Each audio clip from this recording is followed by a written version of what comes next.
why would a smart person like the president make a wrong move by picking the wrong people for the right job? Kengoli, that's a very good statement. I'll answer you. And I will let Kenyans know where the problem was. Manze sasa leo tumewaletea the king of real life examples. Even to be elected to nomination.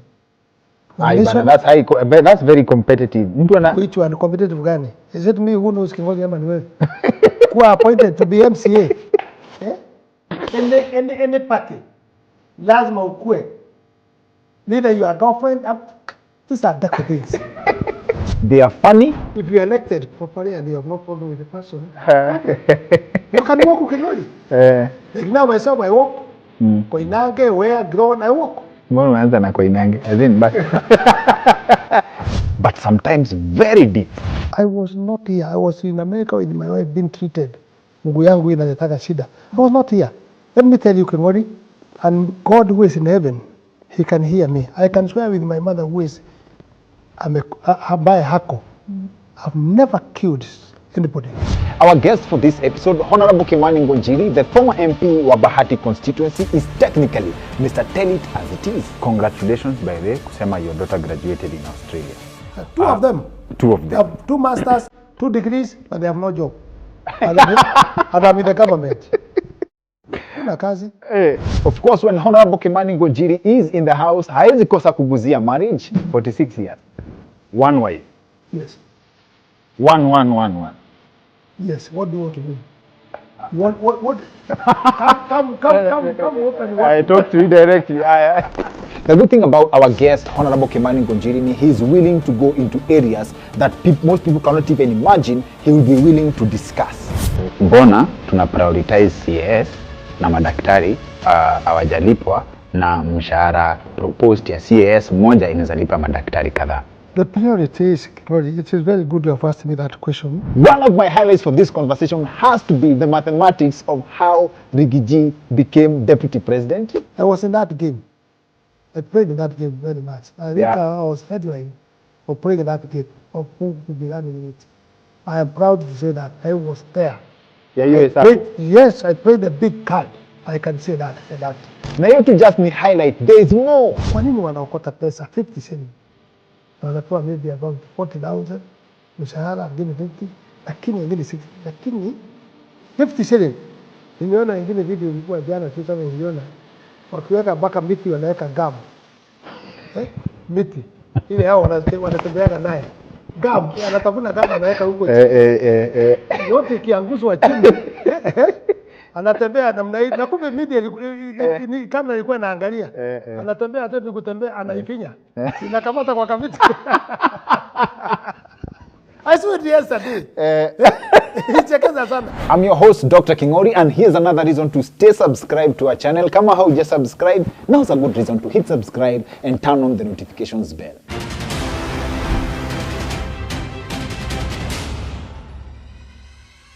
Our conversation has been recorded at Wojo, and Wojo is a premium co-working space located in Upper Hill, Nairobi. We have a link in the description below on how to get in touch with Wojo, and I will be telling you more about Wojo before the end of this conversation.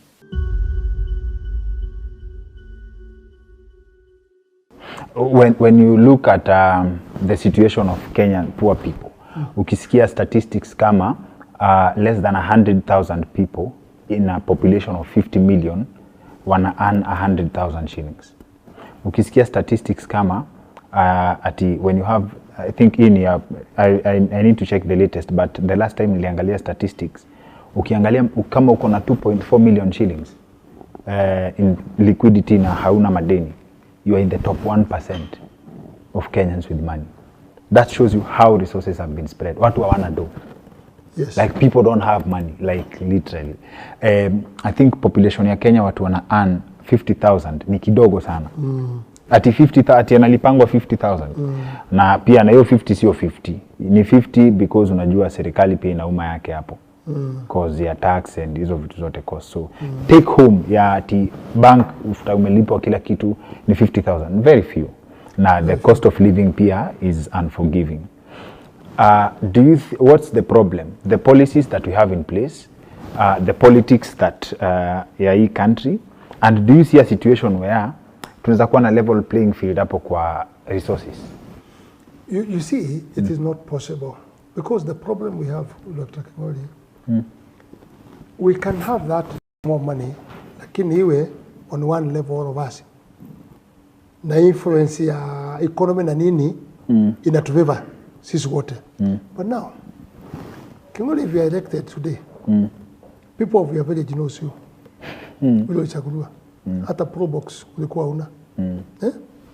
Then, within a short time, unapeleka VX, najenga nyumba ya ghorofa. How do you convince those people you have not stolen? It's hard. It's hard. And that's the politics we have in Kenya. And on top of that, baada ya wewe within 1 year, 2 years, let's say for example, I'm sorry to say that, not all governors, but the majority of governors. Ile pesa inaenda kwa account. I'll give you an example. Yes. Sahi, there is word floating around that governor wa Nairobi, yes, that's subject to confirmation. Yes. Inasemekana ati alibid, yes, on a property ya 900 million. Yes. Yeye alisema akona 900 million. Yes. I don't think the government imekuwa in office for more than 2 years. No. More than 2 years. Umetoa wapi 900 million? You see now, King'ori, and I want to repeat this, and if our people can listen what I'm saying. Sasa, watu kama hawa ndio tuko nao wengi kwa serikali. Urudi uende kwa mikutano, all in the church, or where the president is. You are condemning corruption. Is it workable? Raia wanakuangalia. King'ori yule tunajua. Alinunua property milioni ngapi? Amenunua nyumba fulani. Ako na gari fulani. Hata ameoa pengine bibi wawili ama watatu. Wana nyumba za aina hizo milioni nini? Then urudi uende hapo mbele ya watu, uende kwa hubirie, it is very bad to be corrupt person. Ni uongo. Sasa raia wanakujua. Let me tell you, King'ori, you cannot hide yourself when you are stealing. Why? If he's buying the property, there must be a broker. Ule alitafuta nyumba akakwambia iko nyumba hapa. There must be a seller. Yes. There must be the registrar to transfer. There must be a lawyer. There must be a neighbor. Okay. Those people knows King'ori bought this. Bought this house. And as you have said, maybe 900 million. They knew. Then you rudi wewe, unakuja, unataka kuongoza the way you are. Na yeye naye anasema, hapana, chotea sisi. You know that corruption ya siasa inaingia. Chotea sisi. I went somewhere and people are saying, we are not going to vote so and so. Why? Tulimweka ajisaidie, hakuweza kujisaidia. Tutafute mtu mwingine tuweke hapo ajisaidie maskini. What That's the attitude. What that attitude. Yeah. So we have a big problem, big problem. Why? It is not easy hii mambo ya corruption kupigana naye. Kwa sababu it starts from down roots ikielekea juu. There's a governor sahi akona kesi ya over 300 million. Like inasemekana they misappropriated over 300 million. I hope I'm getting the figures correctly. Former governor wa Murang'a. Yes. Now already before his arrest alikuwa anticipatory bail yake ilikuwa inapelekwa na ndege asishikwe. Yes. You understand? Why is it so hard? There is one level, yeah. You can never deal with corruption cases juu watu wengine wanasema ni politics. You understand? Ni witch hunt. People are using the system to frustrate their political enemies. On the other hand, then basi what is the truth? And how comes tunasemanga pesa imepotea and no one has ever been arrested for? Let me, Dr. King'ori, umesema mambo mzuri sana. And that pains me. Yes. Very much. Yes. Mtu kama hiyo ameiba. Na ile watu tunategemea wako upinzani kupigana na corruption, wanabeba pesa na ndege, na wanajaa kwa ndege kwenda kotini kutetea mtu kama huyo. Au say maybe ameiba ama hajaiba, lakini we will make our court independent. King'ori, kama mimi niliiba, si kuibia watu ya bahati. I stole myself. And I always tell my people, Wewe ukiona nimeshikwa kwa sababu ya kuiba pesa yenu, wacha nijitetee nikiwa peke yangu. Don't come in the court. Opposition stand saying corrupt is serikali corrupt na mnaenda kudefend mwizi. Okay. So King'ori, is there any hope for our children? Sawa. Waweze kujua the difference ya mtu kubeba msalaba yake ama kwenda kusupport ambaye mtu ameiba. I don't say has stolen, but let him go the process. I agree. Which is there. And that's why you see many people, wale wanaiba, wanakimbia kwa opposition. Because they know they will be arrested one day. Wanakimbia huko. And let me tell you, and I give you a example. Oh, that's a strategy. Yes, that's a strategy. And let me tell you, I cannot remember exactly, but go and Google, you check. In Nigeria, when they made governors, I don't know whether there were 30 governors, I cannot remember well. But I think 25, they were jailed. 25. Only 2 who escaped, and 3 ran away. Go and Google. Nigeria. Yes. It's the same here. And you see, some people think there is time. There is time. You see, we have not put also as the government structure ya priorities ya wezi. Lakini we put the priority ya deadline ya kesi ya appeal ya siasa isipite miezi 6. And it works. That's the law which is there. Yeah, but they never thought about that. Yes, and it works. Yes. Why can't we put 3 months or 6 months for somebody who has stolen? Maximum. Maximum. Isikizwe na isikizwe live. Kama ni kitu ya wizi ya public, let it be live with the media. Everywhere. Yes. Watu wahakikisha na waone wizi ni mbaya. Na wasikie procedure, hata akikatiwa, hata watu watosheke. Bila mfanya nini? Okay. All these people goes in the court King'ori. Nani amefungwa? Noma. Ni ukweli by the way. Nani amefungwa? Na mwenye alifungwa alitoka. Alafu. Na unakuanga na advice poa sana ya hesabu. So in terms of, I'm also a very big fan of financial literacy. Yes. What's the role of a good wife kwa mtu kujipanga kipesa? Well, you see, if you have a good wife who have understanding, yes, na anajua ile kitu mnapata, na yeye ile kitu anapata pia. Yes. First myself, mimi sipendi hii mambo King'ori mnafanyaga. I don't know whether you are that line. Yes. Unakaa mnapanga na mama, wewe kazi yako ni ya kulipa nyumba, na wewe kazi yako ni ya kusomesha watoto, na wewe kazi yako ni ya kununua gasi. That's not good. Not good. Go in the book of God. Go in the Bible. A man must provide. What do I mean? Mama wacha apate yake hata kama ni mshahara. Ukitaka mzuri, don't bring those negotiations utakuwa kulipa nyumba, utakuwa ukifanya hii. Provide with the little you have. Hata akiwa na mshahara kubwa kuliko wewe. Provide what you have. Kama ni nguo, kama ni chakula, kama ni nini, provide. Na watu Let me tell you, if you provide that way, one day ataamuka, atakwambia, by the way, I have this money, what do we do with this money? He will ask you. Watu wanasema mshahara ya your wife ikikupita, that's the end of the marriage. In fact, you have a grace period ya kama 2 months. No. Ujipange. Sio hiyo Dr. King'ori. It depends a good wife. Na mtu afikiria mzuri. But kumweza provide. Hata kama ni nguo hiyo, nunua. Kama ni sukari na nini, fanya kila kitu. Jisukumie kwa hiyo. Kama ako na humor, atajua the strain you are having. Na hii pesa yake atakosa njia ya kufanya, atakuja kukuambia, by the way, tufanye nini hii pesa King'ori? Niko na pesa hapa. Na hii pesa ya mshahara yangu usitupangie. What we can do. Not many. Not many will do that. Kwa sababu wengi wanakuwa na incited, wanapelekea familia yao. You know, even some family, munakaa unaona wewe unaveva familia yenu. Na yeye mama anaveva nini? Yes. Familia yao. Yes. Those are the wrong things doing. Let me tell you. And I'll tell you my people maybe around here, they can tell you whom I work with. Maybe they are surrounding me here. Yes. Kwangu nyumbani mama hajanunua nyama ever. Hajawahi nunua nyama. Hajawahi nunua nyama. I buy meat. I buy fruits. I bought yesterday. Every time I know when there is no fruit, I buy fruit. Yes. And if it is possible, I do shopping.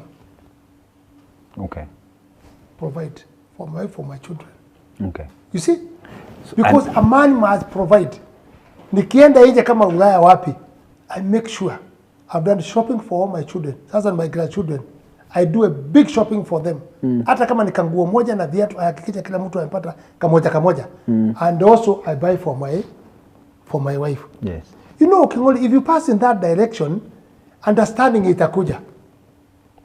Na kama kutakuwa na shida kidogo, there is this government calling public participation. Why don't you do public participation? And also this formula works with all women. Hata ukipata mtu kichwa ngumu, I'm not asking for myself, I'm asking for the general public. Yes. Ukipata mtu kichwa ngumu and you provide, atarudi form. Ni ngumu, sio wote. Then basi what are the strategies ya kujua you are, umepata line poa? Ni uendelee kufanya mzuri. Biblia imetuambia usamehe mtu mara ngapi? You come from a very different book. One of our previous conversations to may have, and I think it's a conversation around men. Unaona hiyo kitu unasema ya men should provide. Watu wanasema capitalism and the system that we have now, si kama yenye, let's say for example, the generation before us had. We have families that the man has to provide, the woman has to provide, mkuje kwa meza, mko na ngapi, mpange yote pamoja. Na ujue hiyo ingine ikipita yako kidogo, you are done. And na watu wanasema that's what's working, that's what's happening, and people should accept that. You know, it came back ikafika pahali Dr. Kingoli, ikakuwa ni kama culture. Unajua ukikuta vile umelelewa kwenyu. Yes. Tabia ya mama na baba yako. Then you approach, you get the same. Yes. Watu wengi wanasema like the father, like the son. Yes. So hiyo culture ikiendelea namna hiyo, not all homes can be like that. Yes. Yes. They are different. Yes. Because even like now, maybe I'm going what? I'm going almost 45, almost 45, almost 46 hapo hivi. Tangu nioe. 46 years. Yeah, I've never touched my wife like that. 40, okay. So 46 years. One wife. Yes. One. Yes. What do you want to mean? You want what? Come open. I talk to you directly. 45 years. Yes. I just want our audience to know it is possible. Like okay. Wachana na temptation. 45 years. Hata when you are young, hiyo enzi yako ya kutesa kidogo. Before you select one wife. No, you know what you used to do in our age. When you are dating. Yes. You don't know where you'll be able to get your wife. Yes. But what you used to do. Yes. Even if you are dating different girls, when you are in the school, when you are where, when you finish the school. Yes.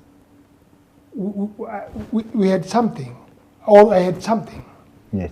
I tell people and young people all the time. Yes. I used to make sure if I'm dating, ile kufurahi, kunywa pombe, kufanya nini, ikiwa I was drinking maybe kidogo. But when you reach on seriousness, you want to get married. Yes. The girl ule unafikiria huyu ni mzuri. Don't treat her like the others. Oh, so in a kuna which others. way. Because yeah, there can be others. But kwa today ile breaking marriage inakuwa wedding, unasikia mtu amewana within a week, unasikia wamekosana. Yes. 2 weeks wamekosana. They are everywhere. Yes. Umezoeza huyu msichana, mnaenda kwa disco, mnaenda mnakunywa pombe, mnatembea, unajua Kingoli amekunywa chupa moja, amekunywa ya pili, Kingoli amekunywa ya tatu, macho yanafunguka kwa bar. Looking for girls now and who are beautiful. Anaona 3D. Anaona 3D sasa, anaanza kuangalia namna gani. So si huyu unataka kuoa, mume haujatreat yeye kama wife, umemuonesha hiyo raha zote. Sasa ukioa unakuwa mwanaume.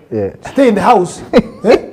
Lakini wewe uendelee kutembea na marafiki na nini na nini. It will not work. Yes. Because akifunga macho namna hii, anaona Kingoli kunywa chupa ya mbele. Ya pili macho imeanza kufunguka, ya tatu ameanza kusuruja macho kwa it will not work. Kwa sababu mumekaa na amekujua. Yes. You did not treat her like a wife. Just treated her like a dating. Yes. Ile ya kawaida. Yes. So those things, and again, Kingoli, when you are young, you do like you are a young person. Ukioa, ufanya kama mtu ameoa. ukifika commitment, somesha watoto kuwa kama hiyo. And by the way, let me tell you, unaona watu wanasemaga utajiri. Watajiri ana mashamba 1000 acres, ana ngapi, ana nyumba kubwa, ana nyumba Mombasa, ana nyumba wapi, nini? Tumike ngoli, hiyo sio utajiri. No. Utajiri ni nini? Utajiri, you got married, umekaa mzuri, umezaa watoto, umesomesha, hao watoto wameanza kuingia kazi. You are rich. Because you are created person, somebody who can make his own life. Let me tell you the privilege of that. Unajua zamani watu walikuwa haumbi watu, Mungu ndiye alikuwa anaumba watu peke yake. Is it true? Mungu was creating people. Si Mungu alikuwa anaumba watu peke yake. Sio kuna mtu mwingine. Tukapewa privilege kubwa kingoli mie niu. Mungu akataka kuproduce watu, sisi tukapewa kukue tukiumba watu. Contract. Mungu haumba watu, sasa sisi tunaumba nini? So huyo umeumba, you must shape him. And ujaribu iwezekanavyo. Wengine watapoteka, lakini ujaribu kumuunda akue mtu kama wewe. And that's what you see. Today, unasikia tu mtoto anasema, unaenda kutembea sehemu unasikia, na baba Kariuki yako wapi? Alikataa shule. There was not that language before. Wenda kwa bongo sikia Kengoli alikataa shule. Wapi? The discipline was very high. Na sio discipline ndio mnasema siku hizi inaleta depression. Sio tuleta hiyo mambo ya nini? Tumeleta mambo ya sheria. Mwalimu kuchapa mtoto ni tabu. Discipline akimpea mtoto ni tabu. Yes, but you see, you put a standard that umelea mtoto mzuri, hata akienda shule, hakuna kupigwa, lakini ako free discussion na mwalimu. And that's why I took my children in a British system. Hakuna kupigwa, lakini hana uoga. Ana capacity ya discussion na mwalimu. And even he can argue with the teacher and tell, no, I don't think this is how it is. This is how it is. Na mwalimu hapa umenisukuma, umenipiga kwa njia ambayo si mzuri. That freedom ni nzuri.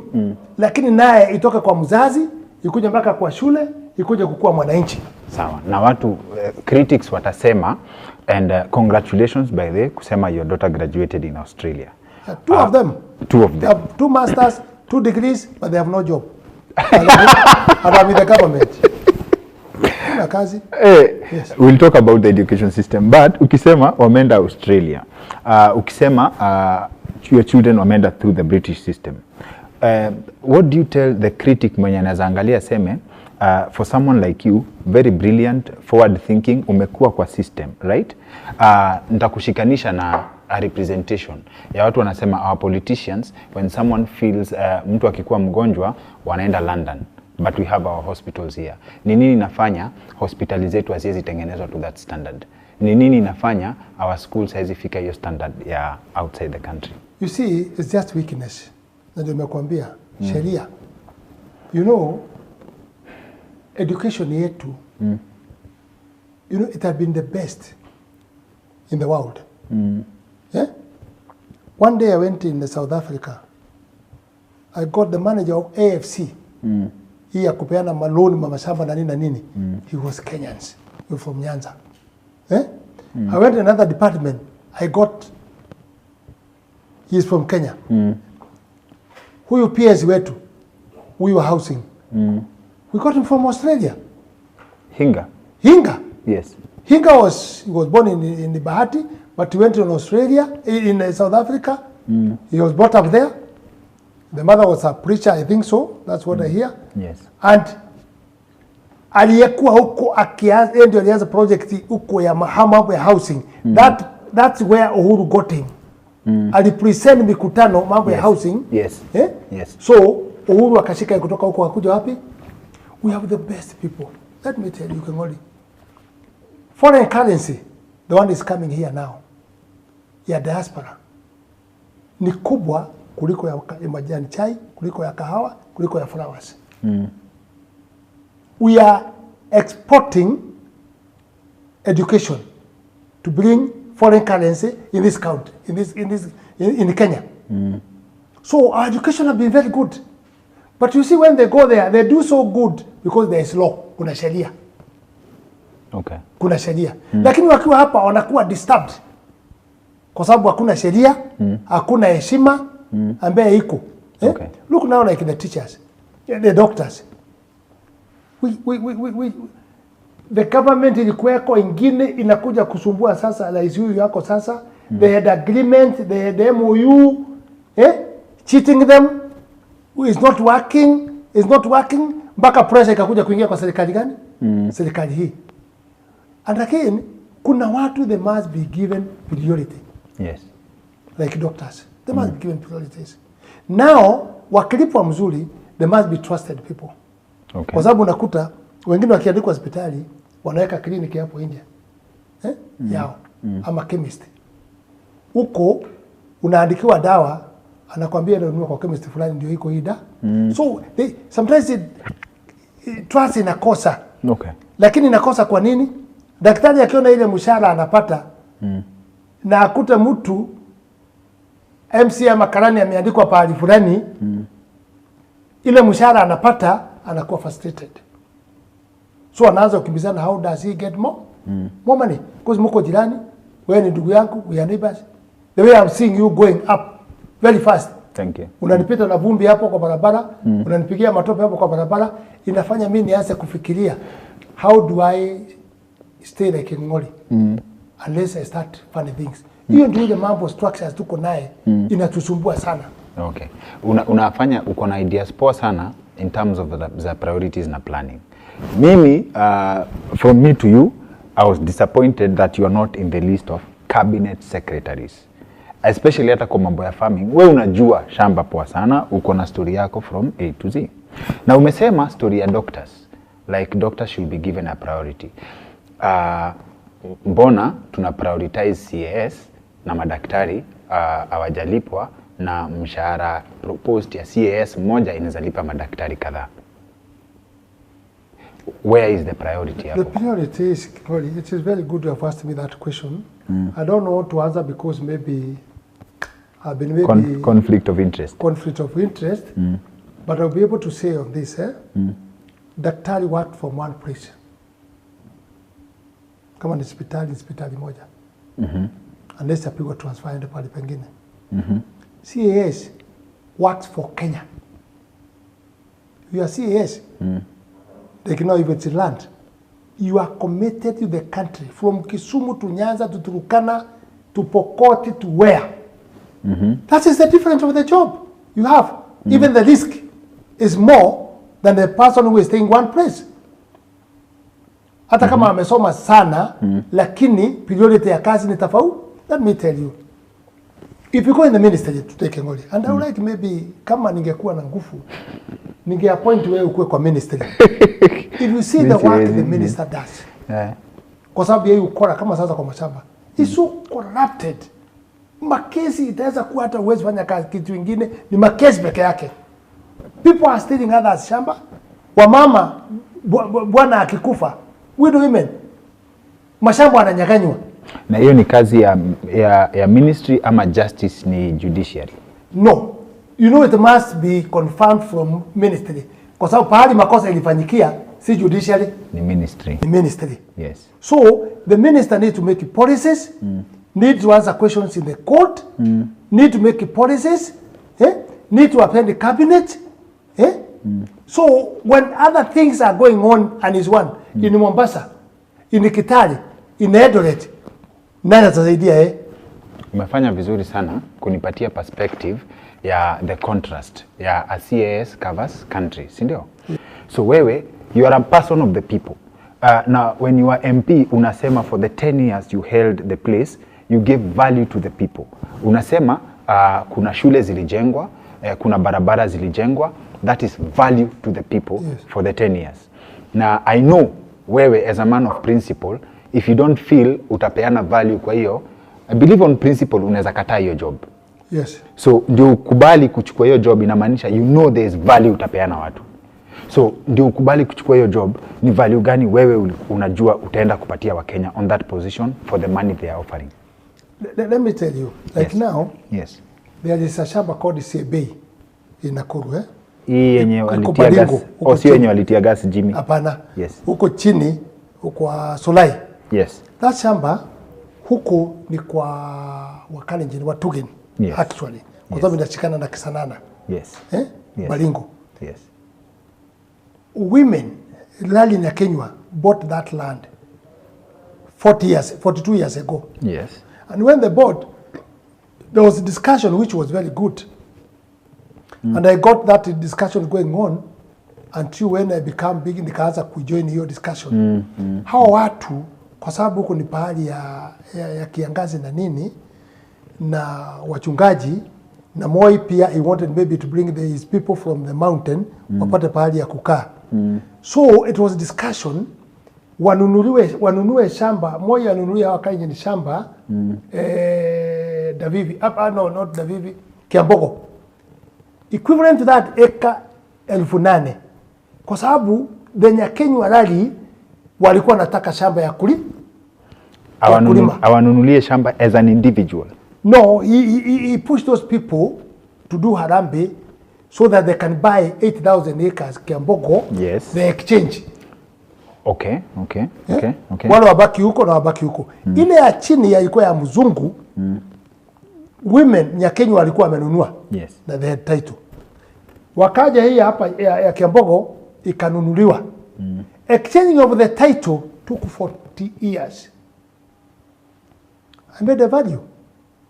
When I came, even I'm not yet confirmed, I made sure wamekaa chini wamesikizana, wale wana title yao, hawa wana title yao, through the PS and our minister, and it was exchanged. So Nyakenyu Rally wako na title yao. Wale nao CB wako na title yao. Those are the values. Okay. Second, that place you come Kingoli, maybe one day you come, you stay somewhere like my clerk, when I'm confirmed, uangaliaga usikize kidogo kesi, you run away. Watu kama Karen hii wamenyang'anywa mashamba. I know, ni mbaya sana. In a very bad way. Kunyang'anywa tu document forgery, inatengenezwa nje, inakuja inaingizwa huko, inatengenezwa mambo mengine. There is a lot of, in fact, lands need CAS even 2 or 3. It is very complicated. Is it because you have to serve the people? And the president, you know, your president took on speed ili yako naye ya kazi. That speed need people who can help him to implement what you want very fast. So the problem the president is facing, ndio watu wanalia, like the promises the government made has not been implemented, ni kwa sababu he does not have enough people to help him implement. Not enough people, but even trusted people. Or trusted people. Trusted people. That's the problem. Because many people Kingoli are coming from outside. Let me tell you one of the something I can comment. You know, in this country, Kenya, ndio tuweze kupata employment kubwa ya vijana wetu na nini. We need to make sure we are bringing industry from outside. Kama Paridlam imeanguka. Tunapembelezwa na American to give us a deposit, mutengenezeni mi Paridlam. Kuna demand. Demand. Our Paridlam is the best in the world. Na ilianguka kwa nini? Because ukora, watu wanalipwa pesa. The time of the other government from Kenyatta, it was doing very well. Hii ingine kuja ile ilikuweko, they came and they had cartel. Wewe ndio utakuwa contract hii, that this product cannot be sold. It must pass through the broker. Then the money, they had enough money, mpaka wamebakisha pesa ya kusave. Ikaja ukora ambaye iliangusha Kenya mbaya sana, na si huko peke yake. Yes. Inakubaliwa, yes, the board directors wapeleke pesa benki fulani. Kunajua kulikuwa na tubenki twingi. Trust Bank, National Wide Finance, yes, Kenya Finance, those kind of things. Yes. Inapelekwa, wanachukua pesa kama ni 2 billion ama 5 billion ama 20 billion. Yes. Kwa sababu ni ya saving, inapelekwa huko. Hawa watu wenye bank wanaokota ministry mingi namna hiyo, then ina corrupt, inaenda na receivership. Those kind of things stole a lot of money. Na hiyo ndio moja ililetea mambo ya Paridlam shida. So as we speak, kuna market, like if people farmed Paridlam, they are coming giving you deposit, kamata hii pesa unipandie paridram. But also in Kenya, we don't give priority with those things. Lakini tunakimbia mambo ingine yote. Let me tell you, King'ori. Hakuna kitu itaweza okoa. It is what? It's about 18 counties today ile nakusa paridram. Hakuna mumea, wachana na mahindi. Mahindi nagoja mwaka moja. Ikikusumbua. Paridram hakuna fertilizer. Unaweka? Bora kulimia mzuri. Inakatwa every Saturday. Unapeleka pahali ya kupimiwa the way it was before. Unapimiwa next week, ukileta ingine unapimiwa na unalipwa ile ya last week. You get it? Yes, yes. So ni njia gani tunatafuta ya pesa ya kulipwa weekly? Kama sio paridram. Weekly. What's the irrigation nini weekly? It is paridram. But even now, it has not been put in the priority. Is the government directly, deliberately ignoring opportunities kama hizo? You see, it needs people to push to the government. Zamani, mimi nimelewa na nimesomeshwa na paridram. Myself. Wazee, najua siku kulikuwa na club. Pombe ilikuwa ikubaliwi kila pahali.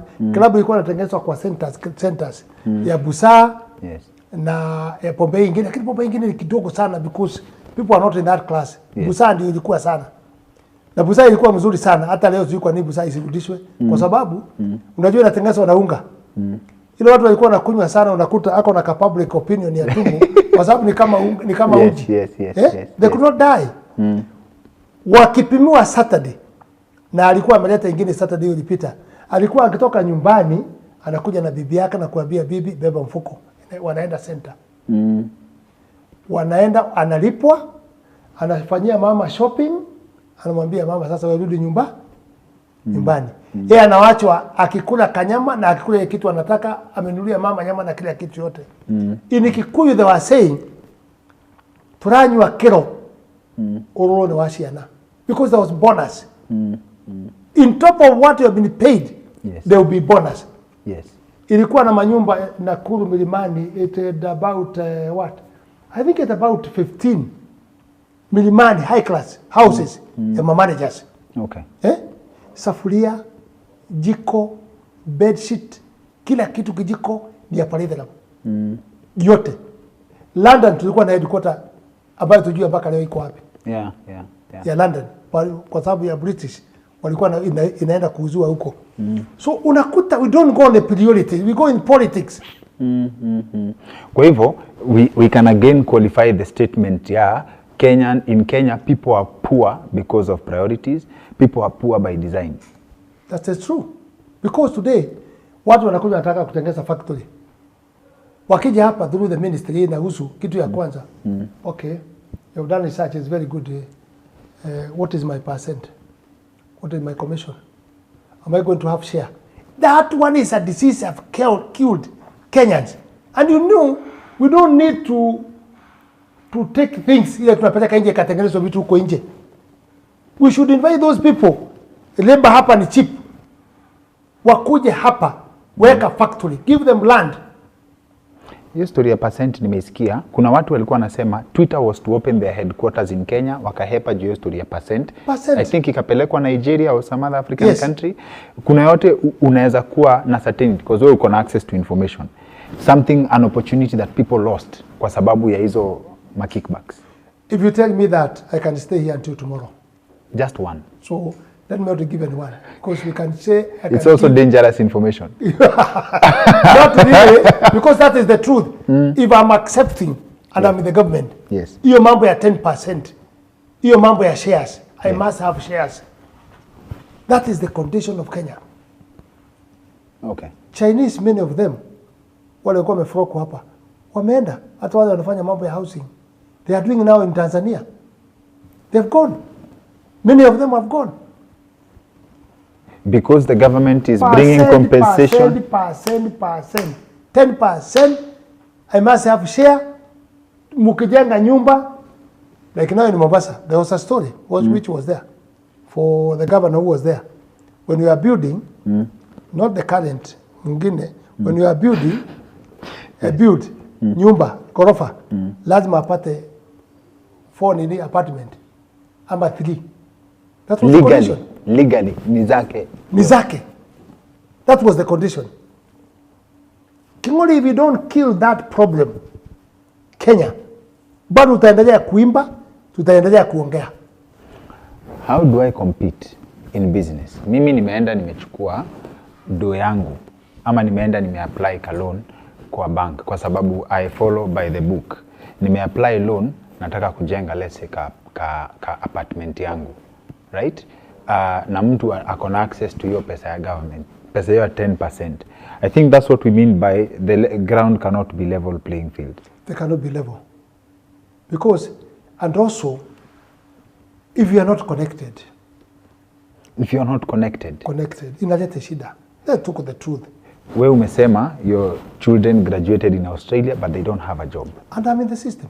Hakuna. What does that say about mtu mwenye iko wale wako first wa employ girlfriend, their family, their children. That's how it goes. Anybody with the position of employee, you have not employed your children. Sasa mimi hata sijakuwa confirmed niko wapi, na hata kwa ministry kama nikosa ni kwa lunch pahali ninatarajiwa pengine ikiwezekana. We don't employ people. They are employed by the commission. And it's not in a big number in the ministry to employ people. So we have nowhere. But this thing comes, when it comes to the ministers, my peers, these are the people make sure their girlfriend, their family, they have been actually there. Umesema girlfriend mara mbili. So hiyo ndio priority number 1. That's the priority. So the secret to beating unemployment is be a girlfriend because somehow uko na job. Yes. Even to be elected to a nomination. Bana, that's very competitive. Mtu ana which one competitive gani? Is it me who knows Kingoli ama ni wewe? Kuwa appointed to be MCA. Any party lazima ukue. Neither you are girlfriend. These are dirty things. But sasa unajua when we get this information tukijua we know how to approach. I'll know hakuna haja nishindanie basi na nomination kama sitapata. Right? So to accept tu basi tuko but not all parties, there are parties which considers. There are parties. Yes, considers. Lakini majority of the parties must be connected. Na ni sisi is it only men who employ their girlfriends? Do we have people who employ their boyfriends for gender balance? Of course. Oh, so it goes. It goes. So the secret to success is love. It's 2 ways. Secret to success is love. Yes. Love the right person. Yes. I think umeiweka vizuri sana. And is there unaona place kama in Kenya there's is Cherargei your friend? Cherargei? Yeah. Yes, yes. Senator is your friend? Yes. Ndakuuliza directly because I know wewe ufichangi. Yes. Kuna kitu amekuwa kitoi nayo hapa ya kusema sasa tunataka to introduce 7 years term for elected leaders ndio watu wapate nafasi ya kufanya kazi. Hiyo ni watu wanataka bloodshed in Kenya. Because it is internationally that time limit is very important. Kwa sababu ya favorism ikimaliza tamu ya system ile iko, let other people also ule atakuja wakuwe na favorism yao. So at least whether itaweza kuonjwa wakubadilishana iko kubadilishana. But what's the science behind your 5 years? No, kuweka hiyo katam limit. Really, and again if you stay too much somewhere, mostly you create your people and your people will create their people. You get it? So many people will lose opportunity. Second, the leadership yangu sio yako Kengoli. Maybe people don't agree with you, they think things to do in a different way. Si basi nimaliza miaka yangu 10 niondoke, mwingine afanye nini? Akuje. Na kwa sababu Kenyans wameonja hiyo, anything to try to bring in that line hiyo italeta bloodshed. Tuende pole pole. 5 years. Mimi you've shifted my, as in you've changed, you've challenged my perspective kidogo. Nilikuwa najiambia if we were diligent people, right? If structures worked, no one would care who's president.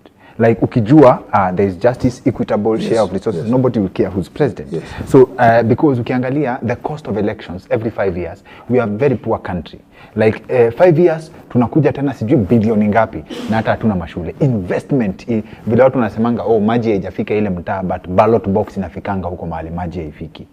Understand? The cost of election is very heavy and we don't even trust each other. Someone told me, madam anaitwa Shifa Okore wa Siasa Police, alikuwa anatuambia in Germany wanatumanga mtu na hiyo ballot paper nyumbani, enda ujaze utatumana. Kenya we cannot even dare. We can't. You understand? So 5 years, every 5 years kuna pesa yenye inasunguka kutolewa bas investment. You can't blame some politicians kwa sababu they bought that seat. It's an investment. So ni pesa yake anarudisha by stealing, right? So unataka kusema hii 5 years it's psychologically imekuwa accepted, ingieni mkule yenu, mtoke watu wengine pia wakule. Not really. Yes. It is you have 5 years, you prove to the people you can do good. Okay. 5 years is not the limit. The limit is 10. So 5 years, you are given time, because even what I can say, even for the members of the parliament, when you are elected just 5 years, you cannot put impact in your constituency. That's true. Because it's when you are learning, there's a lot of confusion, there are a lot of people coniment, there is a brokers and what. So you must go 5 years. The second 5 years, you'll be able now to be yourself. Is that true for the presidency? Of course. In this case, 5 years to prove to the people that you can work. I subscribe and I'm inclined to go with the people who believe that wishing that President Ruto fails is wishing that our country fails, right?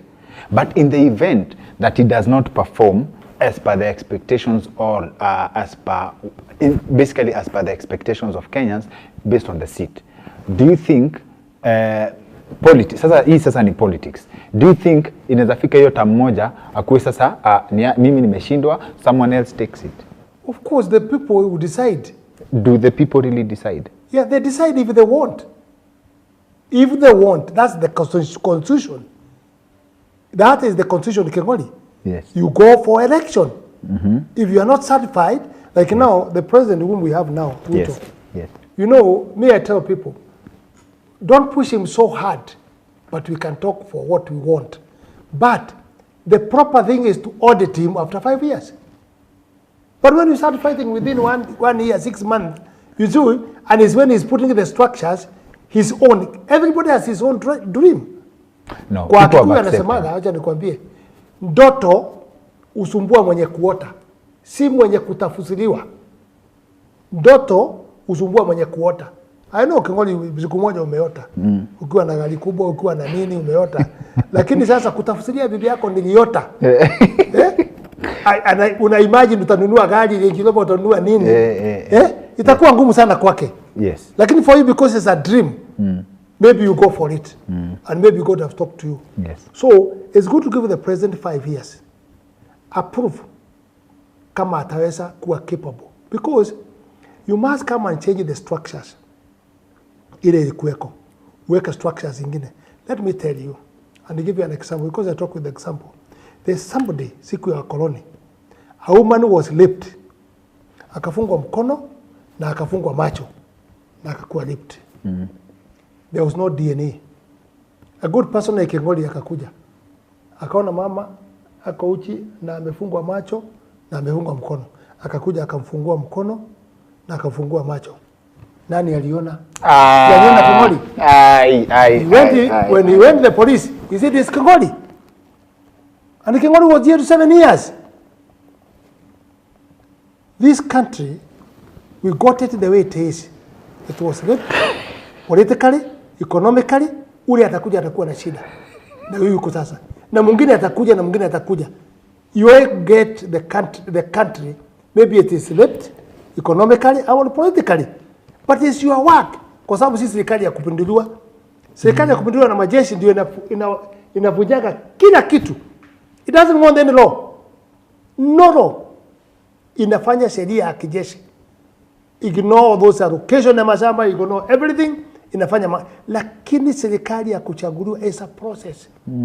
Serikali ilikuwa ya Kenyatta, ile shida yote ilikuwa Moi lazima abebe. Moi kwenda, Kibaki alibeba. Kibaki kuondoka, Uhuru akabeba. Uhuru kuondoka, Ruto atabeba. Ruto akienda wengine atakuja, kama bado kuna shida atabeba. Because it is a process. Inaenda ikiwa nini? Inashikanishwa pamoja. That's how King'ori difficult it is in the government. Ani watu yetu, we don't think the same. Ruto president hawezi kutosheleza kila mtu kutosheka vile anataka. Today you hear many people saying, bibi yangu ifanya abortion, ameabort kwa sababu ya Uhuru, kwa sababu ya Ruto. Unaenda kwa nyumba unadanganya mama, mimi sikuja na nyama kwa sababu ya economy ya Ruto. Mimi sikuweza kulipa nyumba kwa sababu ya economy ya Ruto. Gari yangu ilivunjika mguu kwa sababu ya nani? Yeah. We have those excuses. We always carry all the time. We don't carry our cross. King'ori, you don't get in your house and say, haukukuja na nyama kwa sababu ulikuwa na Ngujiri. No, that's not an excuse. Because wewe unajua kazi yako ni nini. Sio mambo ya Ngujiri ama mambo ya Ruto, mambo ya huyo mwingine. Trust yourself and trust God. What we do bad things in politics, we trust somebody, tunaweka fikira yetu yote huko ya life yako na ya kila kitu yote kama Mungu. God should come first. Then the leaders and other people come second.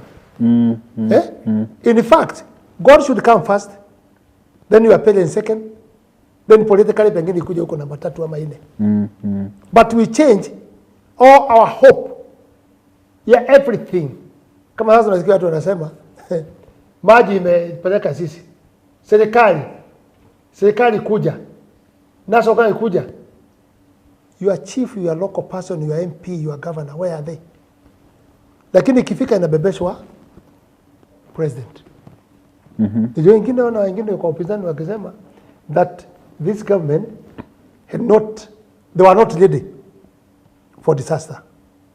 That is opposition, which is really, you feel very sad. Ni nani disaster kama iko America? Wa America were not ready? China, it is like that. Tanzania imekuwa namna hiyo. Mimi nakataa kubai hiyo ya inafanyika Amerika, inafanyika Tanzania. Because think about it, we talk about this. Hata nimeisemanga publicly. Saa ingine jua inawaka kabisa, unajua mvua itakam. Like why don't we build drainages? Why do we have water catchment? Unaona after these rains, trust me, chances are the next weather pattern itakuwa predicted, itakuwa long seasons of drought. Na hii maji mingi hivi, if there was, let's say, a strategy ya kuiweka vizuri for the seasons for the dry seasons.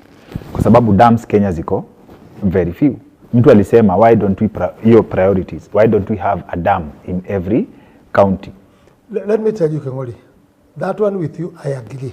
There's those failure of the planning. Yes. Inakuwa iko. Yes. But also when the country is down, the priorities are many. But there are some of things we could protect.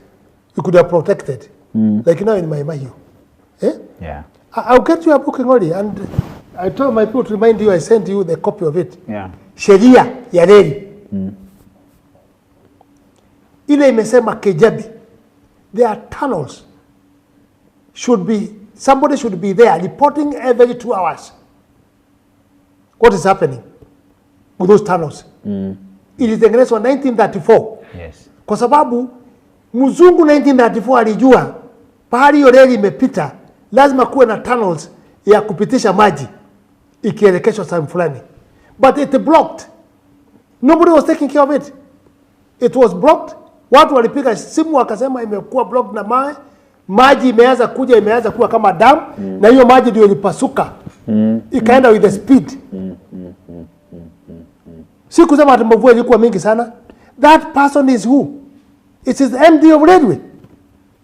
Kama ile ilifanyika Solai Dam, kama Patel alipelekwa kotini, ni kwa nini MD wa railway asipelekwe kotini? Na kuna sheria zile ziko hapo that every 2 hours is must be reported. There must be somebody there to report. In which case, unasema, in this country, if everybody does their job, yes, most disasters are preventable. You are talking now, King'ori. Even too. It's as simple as that. You are talking.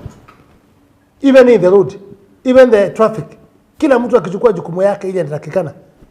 This country can change. Okay. Unakuta mtu kama kwangu anatusumbua, anapika chang'aa, anakamatwa leo, anapelekwa kotini, anapigwa fine ya 2,000, na sio chang'aa, ni pombe ile mbaya.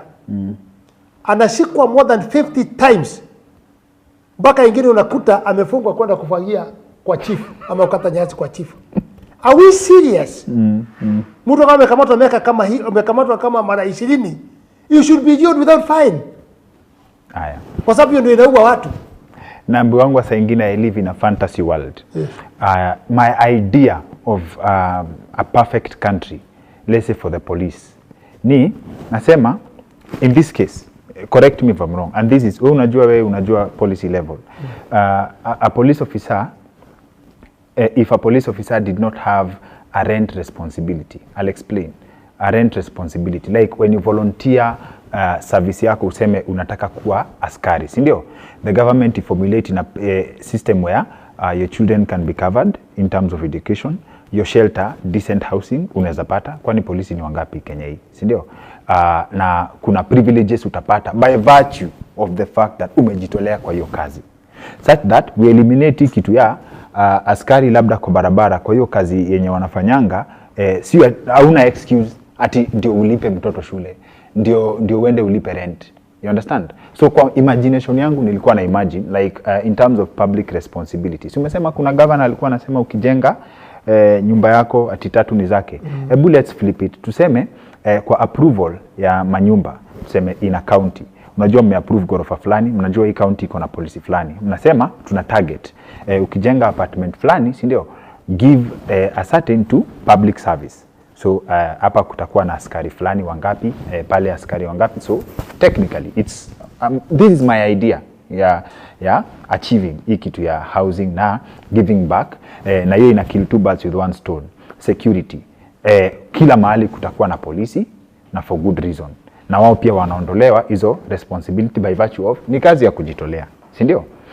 Do you think this would change the landscape yenye tunasemanga ya corruption?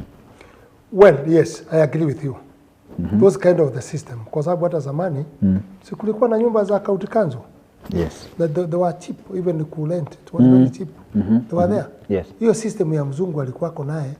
The poor people, they had their own way of staying those cheap houses. Although now, the system ile iko sasa, pengine ni tofauti. Lakini, if you see like now, Kengoli, something I refuse that disagreed with it. Hii mambo ya polisi. We must look, kwa nini wanaokota pesa 50 shilling?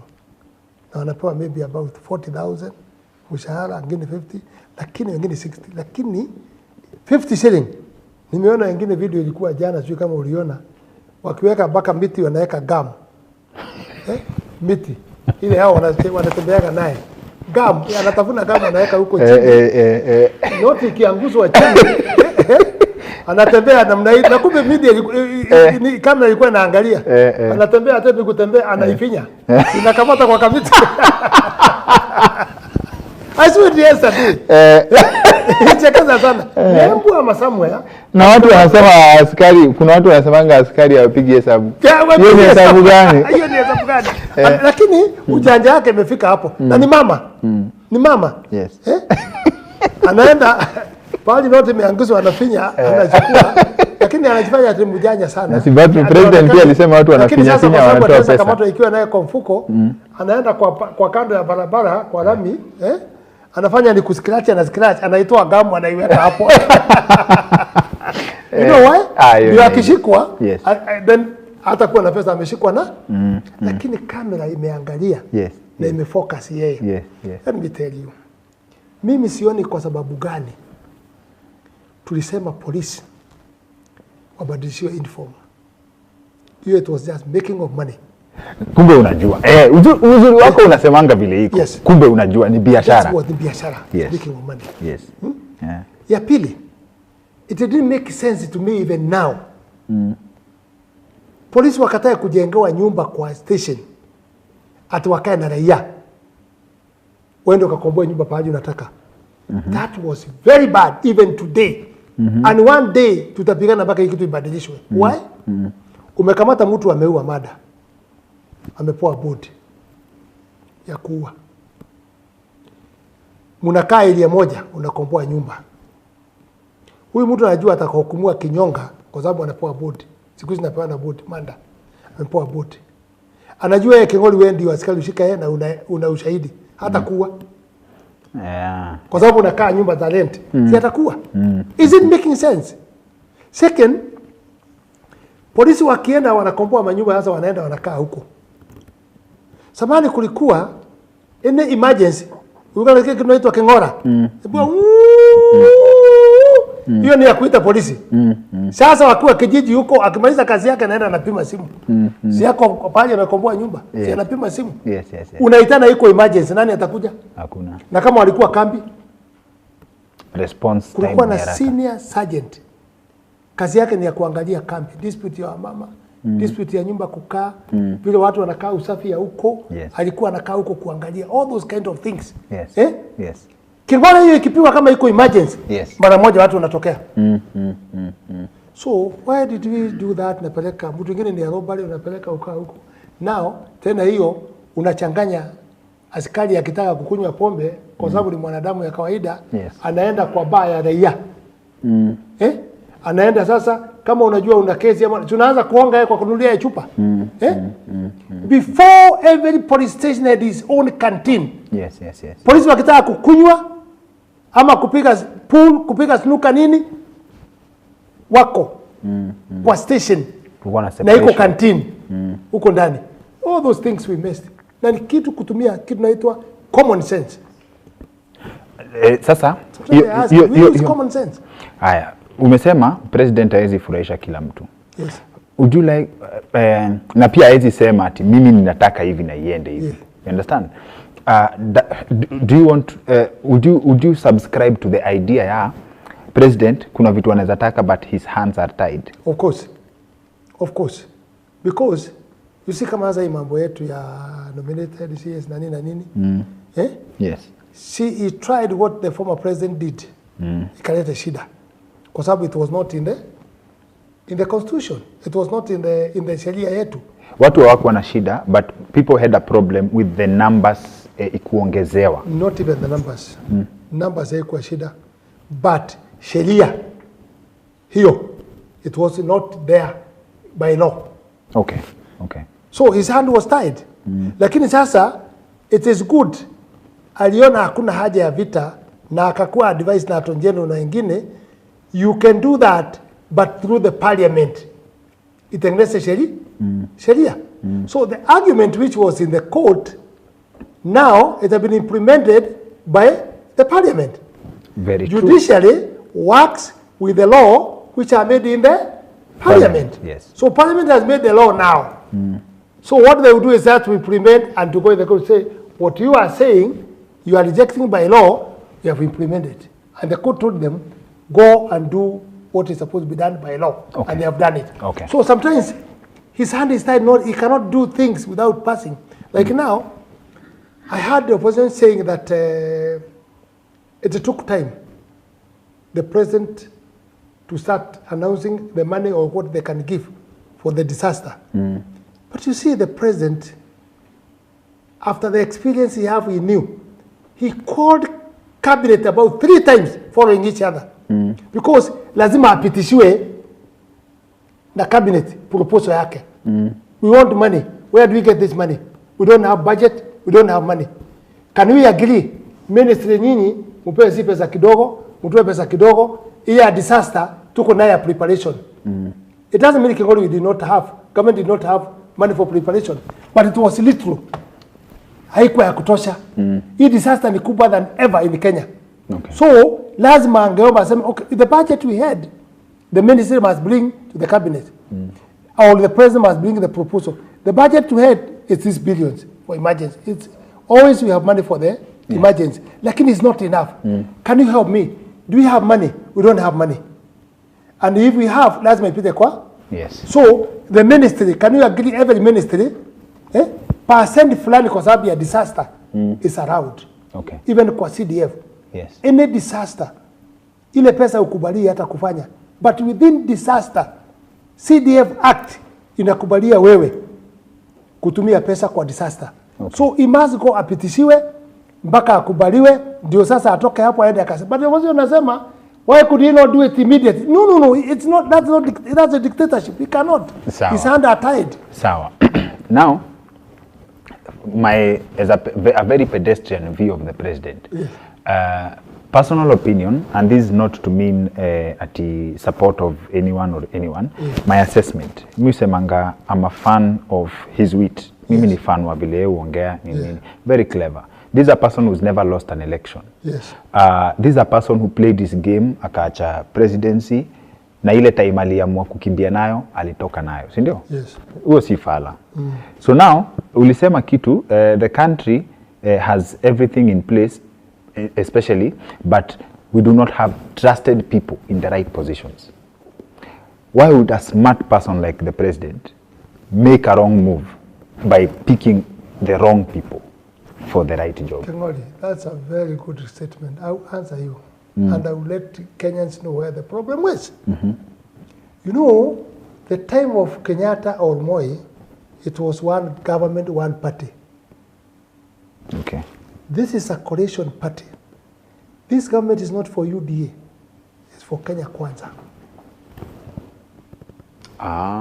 Okay. Kenya Kwanza. It can say that it's the owner of the government. Kenya Kwanza. UDA is a party which the president started with, but the coalition came. We have about 20 coalition who party. Contributed to the presidency. Yeah, they came, they supported the president, and they came in, and they became shareholders. What happened, Kengoli? And I beg people to listen at me. When he got the government, he must reward these people. And there's deadline. After appeal, Supreme Court, there is urgent of making the government quickly. Ndio watu tena wasiwende kurukaruka mambo ingine. He stays down with the political parties like this. Now we have formed the government, all of you. Now what do? We want to appoint ministers. Sheria inatukubalia 22. He must reward these people. And they are more than 22. Yes.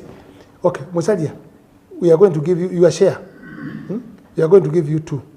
Whatever we are going to give you 1.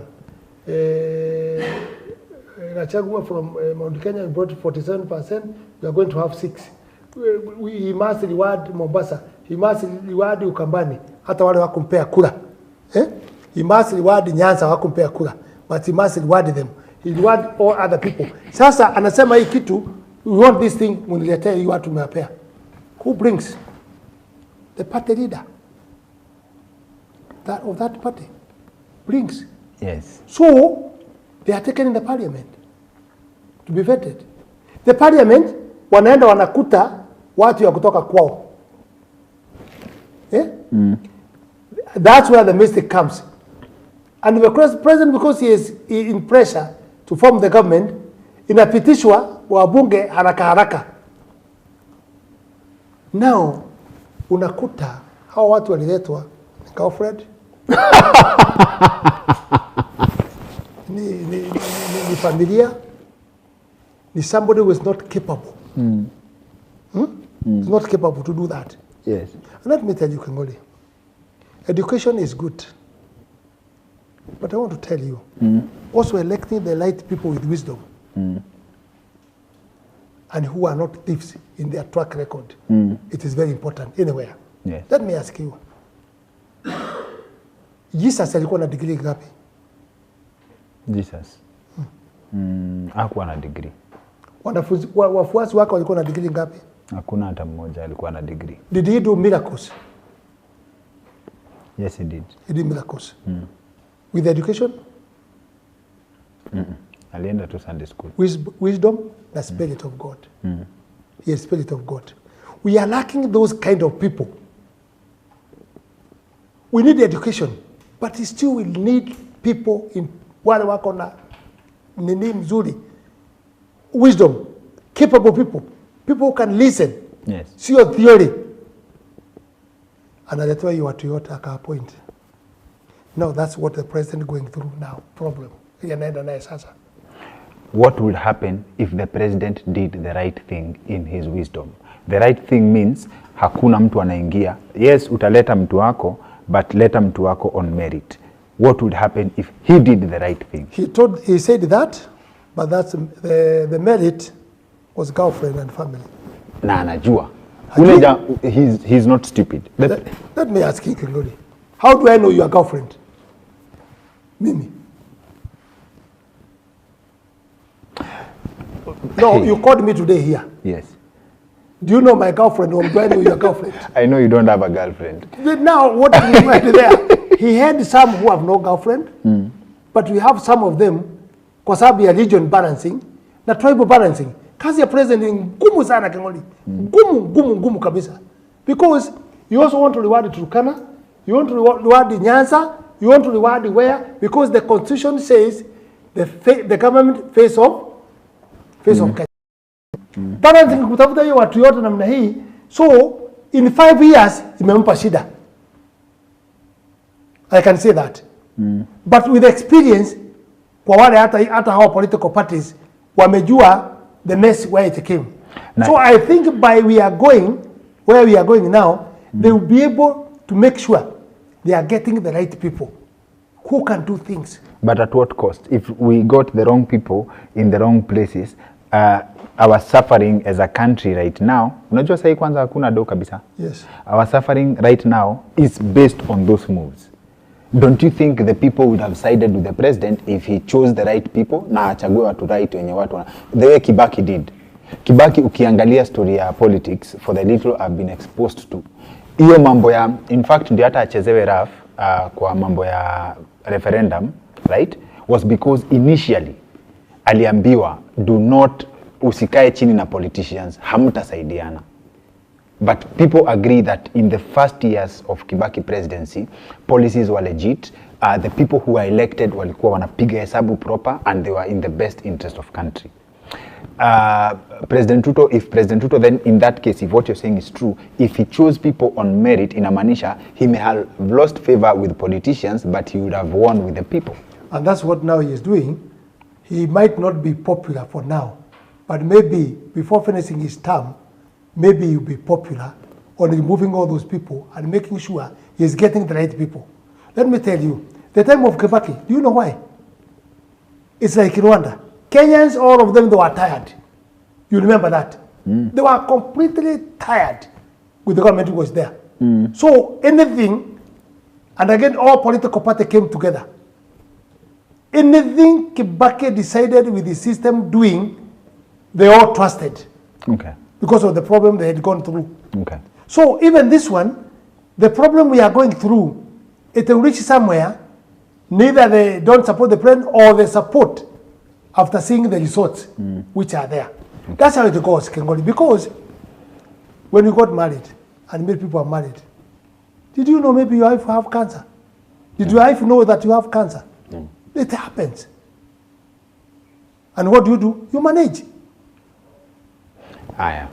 Personally, from me to you, from the interactions we've always had over the years, I trust you to be a man of the people, based on principle. And I kwanza mimi ukiniuliza, I may not be a perfect judge of character, yes. But I think my interactions na watu, I can tell you're a man of the people.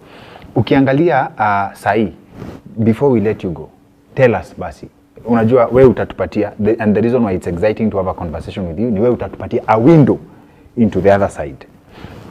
Where are we making money? Because sahi the policies, as much as you say the president has a good plan, the policies that we see, kama sahi kuna moja inanisumbua sana, inaitwa motor vehicle tax, inaitwa 5%, charged at 5%, it's proposed in the new finance bill, 5% of the value of your vehicle inalipwa pale kwa insurance, if that bill goes through. Hiyo inamaanisha this motor vehicle tax is going to be more expensive than insurance. Assuming niko na gari, let's say for example ya 2 million, inamaanisha kama nalipa insurance at 4% ama 3.5 at 90,000, 5% inamaanisha that's an extra 100k on me. Like pale kwa hesabu yako, especially kwa wale watu wanapiga hesabu kwa mwaka moja, that's like in fact on average unaenda kwa budget yako yenye imefinywa already, kwa ukipiga hesabu hiyo ni like an extra, the government wants an extra 10k from your money. it feels like the government is punishing people for working hard. So wewe kwa experience yako, what are our opportunities to make money if policies zenye zinakuja ni kama hizi za take and take and take? Well, what I can say, and maybe that's what I think. Yes. Nchi yetu imekuwa na deni na imekuwa na mambo mazito sana yamefanywa na serikali ile kuweko na ingine. You remember very well the former government. Iko pesa nyingi sana walibeba bila kupitisha kwa cabinet, bila kupitisha parliament. Yes. And you know that Kengoli. Tutarudi hapo. Hii pesa ilipopitishwa na ikakuwa rooted in a very bad way. We cannot say who will carry this. We can. You must carry it by Kenyans. The president knows. Yes. Yes. But let me tell you, even if we knows, kuna vita utaweza angalia kabla nitafuta njia ya kupigana na hii, wacha nijaribu kuokoa hiyo watu iko nini? For example, if we are driving a truck, Kingoli, kama president sasa, huko nyuma hiyo gari, iko na Kingoli ndani, iko na mtu ya kelele Ngujiri ndani siasa, iko na pickpocket, iko na brokers, iko na wezi ndani. Akiwachilia hiyo steering kwanza address sisi, tutaanguka. He is addressing us when he is still driving, tusifanye nini? That's where we are. The president is driving, trying kurekebisha ile mambo ilikuwa nini? And I want to tell you this, Kengoli, because I think you trust me. Sometimes back on January, I think, I said these things. We know your problem, mafuta, unga, nini. Na nikasema hivi, and it is my tweet, itiko hapo.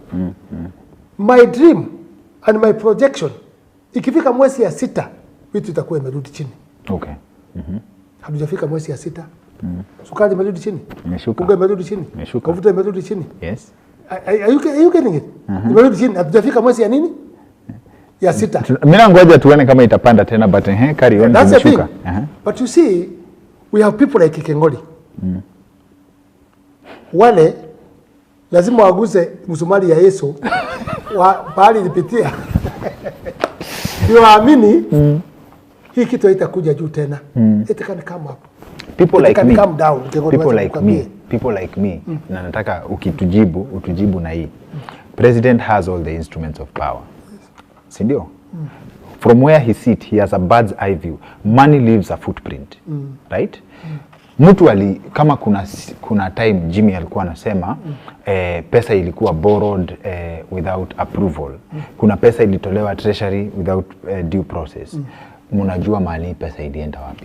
Why can't the president tell people like, yes, tunasema there was looted coffers.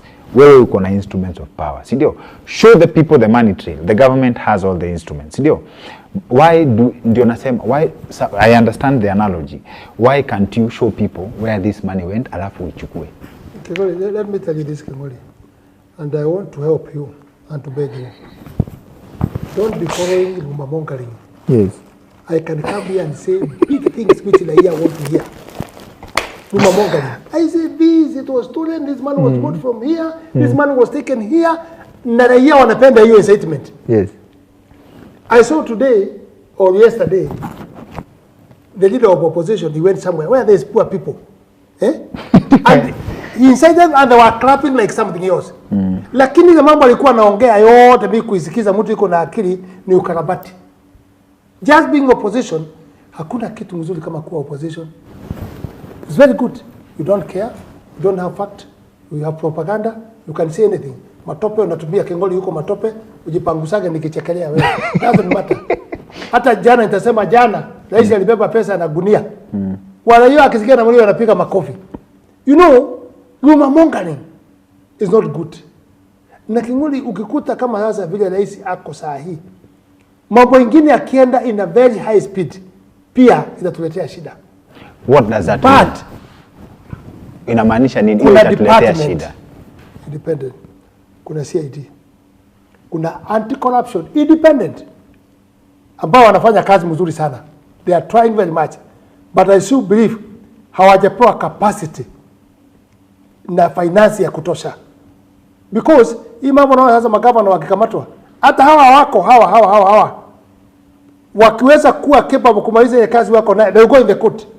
Hawa watakuja kushikwa. Hakuna governor hataenda kotini. I want to assure you that. They will go in the court. It's only the process inaenda polepo kwa sababu ya pengine finance yao na capacity ya labor.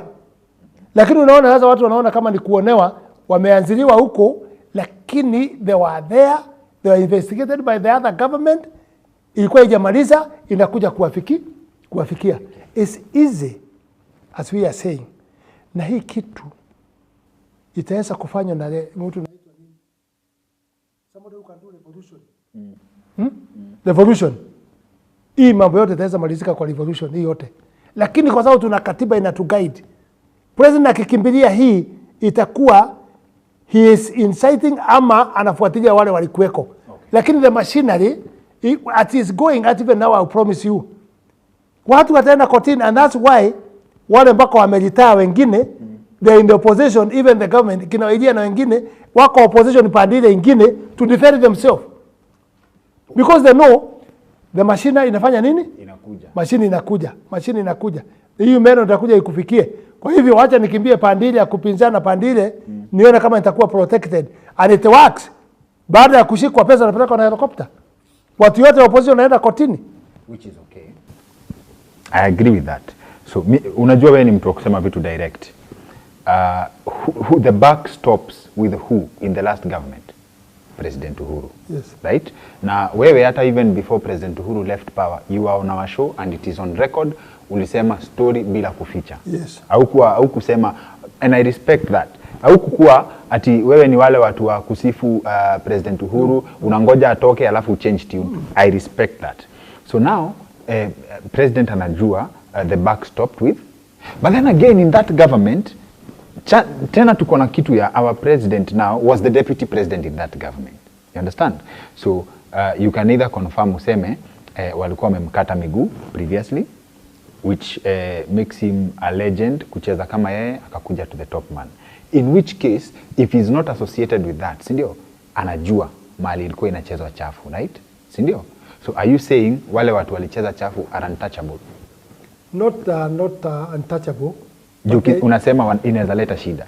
No, it is going on the process because it's not the president. It is their department. There's anti-corruption, wako iko CID, and they depend to do their own things. Yes. And that's why I've told you, we have institutions which are not sometimes working the way it's supposed to work. Okay. Kwa sababu naye wengine wanaenda. Nakwambia hii uliba kama bilioni 2. Na tumepata ushahidi, you are going the court. It works. I'm telling you something which works. Ni bilioni 2 na hii sasa utaenda kotini. No, si kuiba. Don't tell us that. You have evidence. Una nini yetu? Are you understanding? Yes. Yetu ni gani? Don't bring me problem. Yes. Kwa sababu tutakupeleka kotini. Na tunaita media na nini? Kati yetu ni nini? That is the system also messing us. Oh, yeah. What is our cut? What is my cut? Yes, the president cannot be anti-corruption. Hawezi kuwa kwa CID, hawezi kuwa kwa polisi. Okay. That's right. Ukisema hivyo, you get it. No further comment. Yes. No further comment. But then also sisi kama laymen, kuna watu wanasema, na unajua wewe pia unakuanga kama iko utasema, kama haiko utasema. Kuna watu wanasema in this country kuna watu who are very powerful. And I think a colleague ameniambia they said something on TV, akaitwa kwa mkutano, aliallow mtu atukane mtu ama ongee vibaya about mtu, and then the person called the presenter akamwangalia tu. Aliniambia hajawahi tetemeka hivyo. Based on that, as in, do we have those people in this country who they are behind politics, but they are more powerful than the figures we see in politics? Of course, all those kind of people iko wako na siasa ni mbaya. Let me give you an example. I saw somebody who had stolen a lot of money from Ministry of Roads, and he was in the parliament. He stole a lot of money. Kanua helicopter, mpaka Mercedes ya kuingia na nyuma. Sio kama najua hiyo mlango, si ya kufungua mlango kwenda mbele. Mlango ya kuingia na nyuma. Inaitwa Rolls Royce. Inaitwa Rolls Royce. Mlango naingia na reverse namna hii. Na ako na helicopter, and is an MP, na ni mtu ametoka very remote area, angepata kitu. Lakini this is where the politics is. The president wants support. Akaenda huko kwao. Huyo mtu ndio alianza wakiwa na mwingine topic that the president should stay 25 years. Na huyo mtu akasema yes, I support that. Kwani iko nini? He is cleaning himself now to the system of politics. We should urge the president, we should not go in that direction. We should not go in that direction. Yes. Na alikuwa anatusi president baya sana. Lakini kwa sababu president mwingine ameona that now he might get the support on that side. Wafanyikazi wale wangefanya hiyo kazi sio yeye. Wanaona kama alisema hiyo kwa president na akasema hata president kwani iko nini ataweza enda 25 years, yes. Wanaogopa kumuingilia. Yes, Wanaona pengine president kwa sababu alikuwa hapo na akacheka tukishika utaweza kuwa kwa shi. Mimi King'ori, I'm one person who says always, and I will say even now, even Kenya Kwanza UDA, it is not our time to eat. It is our time to serve the people. It is not our time to eat. It's our time to serve the people. Second, the way tulishambulia rais yule alikuweko serikali hiyo ingine. Tukamshambulia kwa hii.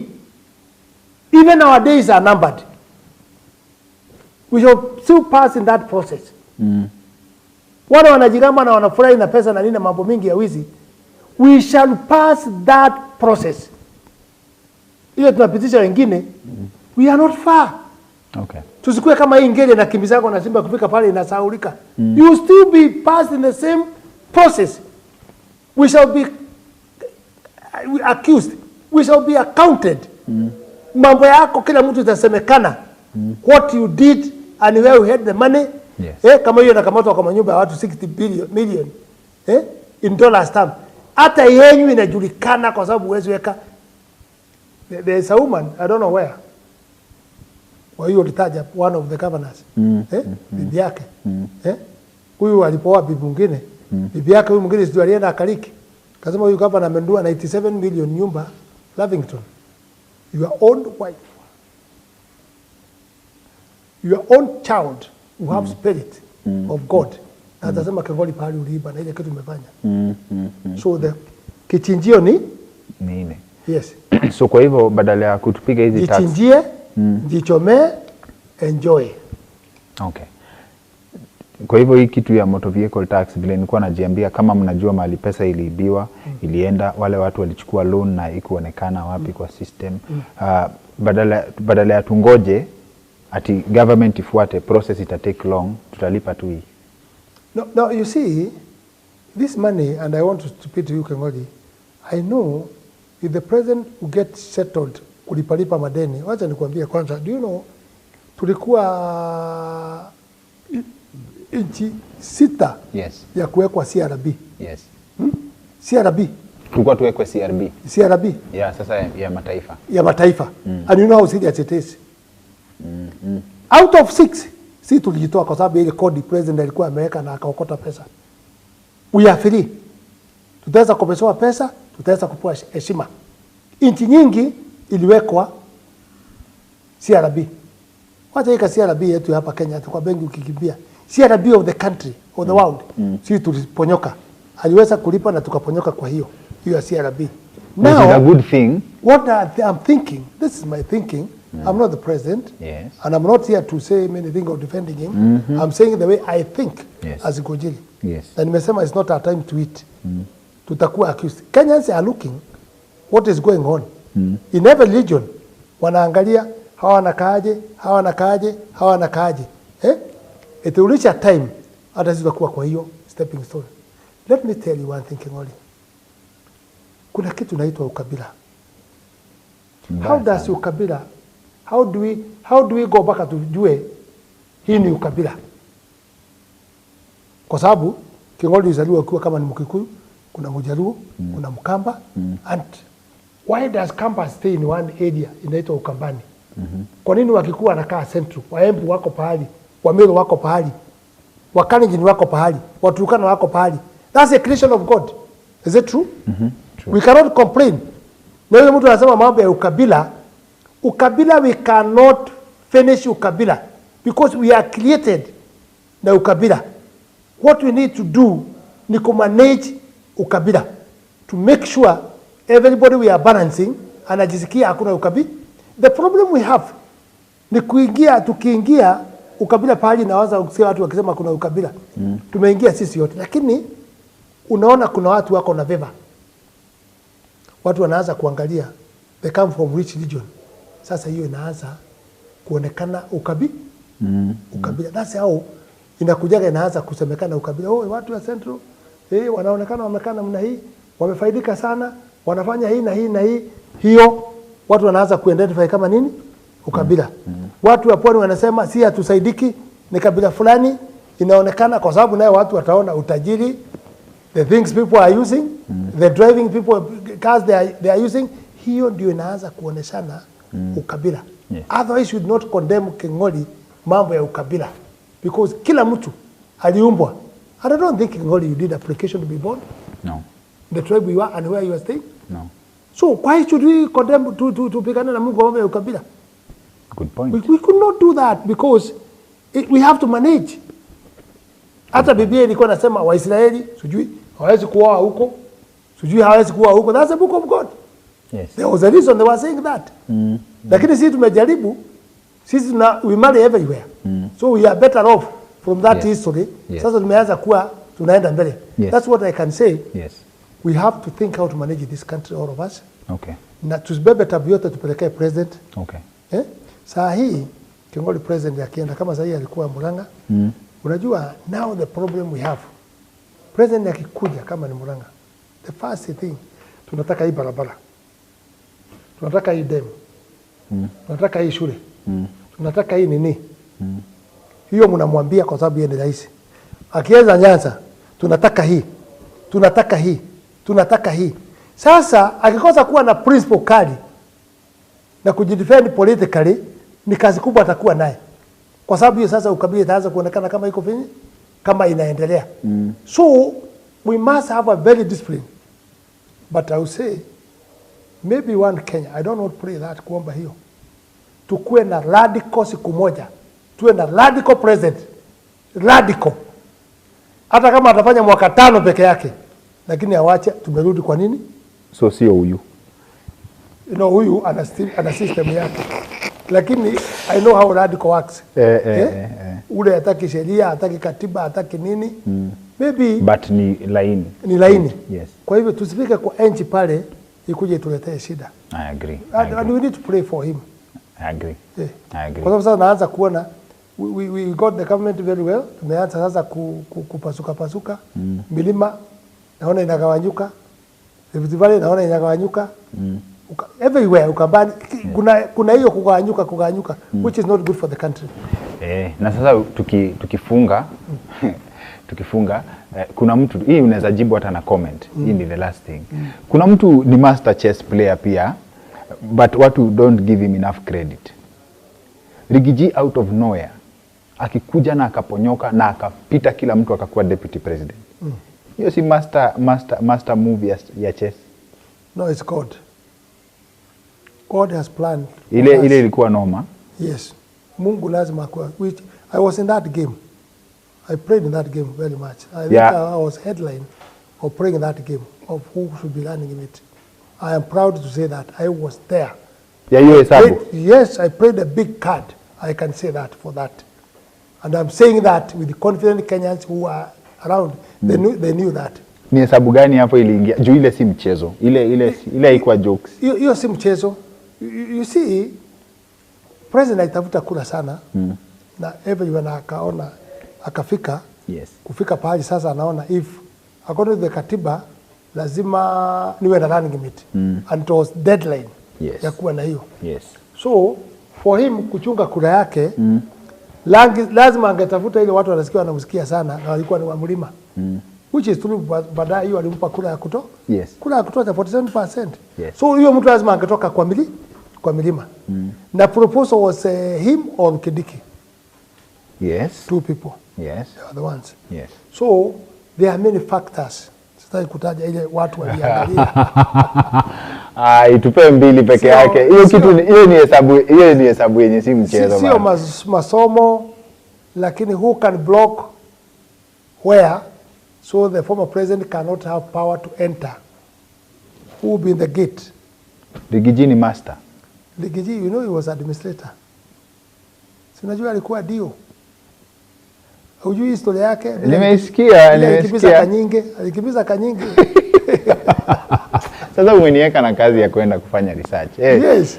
So he has met, and we saw, like me kama mzee ambaye ninaona mbele, I saw the best thing, wacha tu propose hii mzee, kwa sababu akikamata the percent hiyo ya huko pande yote ataweza kusaidia. You see, that's what we're saying sometimes, sio education. Ukiangalia hapo mngechagua education mngeumia. Tungeumia. Unaona Kidiki professor. Professor wa sheria. Lakini hapa iko hapana iko sheria. Sasa hapa ni kuangalia ni nani ataweza funga biti 10 hata kama hajui kusoma. Na ikifunguliwa ikifanya na calculator inakuwa ni 10. Unajua mtu kana hajui kusoma lakini wewe piga kwa hesabu. So akitoka asubuhi namna hii anakaa chini ng'ombe ikipita anaangalia. Kama ameona moja imezaliwa anakata miti. Anaongeza kwa hiyo miti nyingine anafunga na kamba. Yes. Namna hiyo. Yes. Kama ilikuwa 9 hiyo ni 10. Professor Kangoli hata ukikuja na calculator. 10 is 10. Hiyo ndio ilikuwa hesabu. Ile lazima tungefanya. Na mlikuwa sure ati amngekuwa ati na hesabu ya ati wa Kenya wataangalia sasa this is a sure bet ticket. Yes. President akiwa pale ni master politician, alafu sasa tena hapa kuna Kidiki policy ati ni sure bet hakuna. But you see now, you can see where Kidiki yako. Yes. Is he not doing very well? He is trying his best. Hata rating anawekwa namba 1 kwa pandi yake hiyo ya network ya security. Kwa sababu nikwambia hakuna mtu amekuwa na shida ya kazi kama Kidiki. Yes. Ni Ramu, ni pandi hii, ni pandi hii, and he is running, so you can see we did not do bad. Kila mtu alipata. Na ukiswitch the roles, Ngujiri as the minister, cabinet secretary wa interior na his background kwa administrator na master disciplinarian. Well, itaweza ingia hiyo, naye Kidiki akuja wapi? Deputy president. Na kalamu. Deputy president haiwezi na kalamu. Sasa sinaona hapo iko shida. Na policy. Lakini he is a good person. Where he is, Mungu alimweka pahali pazuri. Yes. Okay, I don't know. Acha tuachie hapo. Si unajua tukiendelea tunaweza ongea mpaka asubuhi. I know. Asante sana for actually yani the grace to spare your time to share your knowledge with Kenyans. Yes. On behalf of them, I know what you sacrificed. Yes. Hii inakuanga siku yako ya Nakuru. Yes. You chose to spend time with us. Yes. You've shared invaluable information with us. Asante sana. Nashukuru sana. Yes. Professor, na ningeomba nikifunga. Yes. Watu wawache hii mambo tunaona ya mtu mwanaume kama yeye King'ori unaua watoto yako, innocent children. Makes me feel lot of pain. Yeah. Watoto innocent. Unakamata unakata kichwa unaua. Unakamata bibi yako unaua. What for? Kama umesikia umechoka na hiyo boma, walk out. Why do you kill innocent? Innocent mtoto. And King'ori are so bitter if they have powers today. Watu kama hao naona wafanywa kesi. Ushahidi open, wanasemekana wamefungwa maisha. If it's me, I will change that law in Kenya. Unafungwa maisha. Yes. Kenya iko na economy iko na shida, unoneshwe. Tutakuchinja ama tukukule. The way you did the other person, eye for eye. Biblia kubwa. Eye for eye. Yes. Let's finish with you. Okay. On principle, there are people I respect. I agree with you, and I think that's a whole new topic. Na umesema kitu, there are people I respect genuinely. Wewe, I know you probably disagree with him, but I also respect Edwin Sifuna. I respect Edwin Sifuna pia because other than kukua, maybe we on different sides, there's one thing you may share in common. he stands for what he believes in. And I believe that even in a private capacity. If you approach Sifuna umwambie hivi na hivi, atakwambia yes or no, and he means it. And on that I say, maybe I'm wrong, I'm a poor judge of character. But wewe na yeye mko na hiyo kitu ya kusema kweli. In fact, kuna kitu, something people said about you that hurt me personally. I didn't call to follow up because I didn't know kama ni politics and stuff. And I don't know kama you've ever addressed it. Kuna a mzungu lady who she was shot somewhere kwa story ya shamba ya forest. I've forgotten the name. Sijui kama Julie Ward ilikuwa story ya Jonathan Moi, right? But there's another lady who was shot. Hapa Kiambu. Yes. And they tried to pin you. Yeah, I'm telling you. Na hiyo story. Yeah. That one, even I was not here, I was in America. I was not here. I was in America with my wife being treated. Mguu yangu inataka shida. I was not here. Let me tell you, Kengori, and God who is in heaven, he can hear me. I can swear with my mother who is ambaye hako. I've never killed anybody. Na mimi hata inzi sijatoa damu namna hii ya life ya mtu. And that's my pride. I've never killed somebody. Yes. Or thinking, for what? Hiyo ilikuwa tu ni propaganda, and you know, I was very vocal. Yes. You remember that? Yes. And the PS, yes, ule alikuweko siku hiyo, yes, he tried to talk about those things. Yes. But where is he? I'm there. Yeye, nasikia anakunywa ile pombe nyeupe inaitwa vodka. That was very bad. Usiwekelee mtu mambo ya kuua. So hiyo story ilikufikia? Yeah, I had when I was in America, and even now I'm here. What is mpaka akaipeleka kwa Senate, atawa recommended ati nichunguzwe. Everybody knew it is bogus. Nobody has ever asked me that.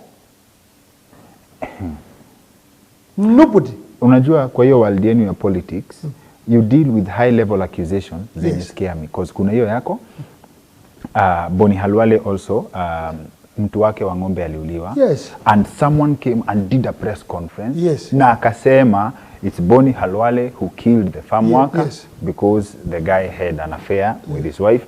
Na mpaka sasa ikashift story. Yes. But then, according to official communication, DCI walienda wakafanya investigation wakakosa. So how do we know what's the truth and what's not? You know, that's why I'm telling you, our system fails. Ukiwa accused namna hiyo, ama utoe ushahidi wa uongo, you should be jailed. You should be charged. Na hiyo ndio taweza maliza ni mamongering ya kutengeza nchi yetu. If you mention somebody in that manner, wacha ichunguzwe, na if it is not true, wewe umetoa ushahidi ya uongo, before they have been jailed. Wakati Mpepeli walikuwa nafungwa kutoa ushahidi wa uongo. Yes. But now we have let it just free. Today some of the cases, hata kama umeenda umeripoti umefanywa ABCD, if you don't follow, my friend, Kengori kuwa hapo kila siku ukisukuma, it will not go anywhere. Okay. Leo umeniacha na confusion ya kitu moja. Someone was raped, akafungwa mkono na macho. Mtu akakuja kumsaidia, kumfungua mkono na macho, akasema ni huyu. Yes. Na tulikuwa hatuna nini, na akafungwa 7 years. Even the prison, there are people who are jailed and they have done nothing. Acha tuifungie hapo kwa leo. Yes. Asante sana. Asante sana, Yes. Dr. Kingori. Thank you. Nashukuru hata patient yako na nini. Mungu akubariki. I know you, I trust you. Thank you, sir. The way you do things. Yes. Tuelimishe wana Kenya. You know kama hii. Thank you. Niko na yangu nafanyaka kidogo kidogo inaitwa kikao.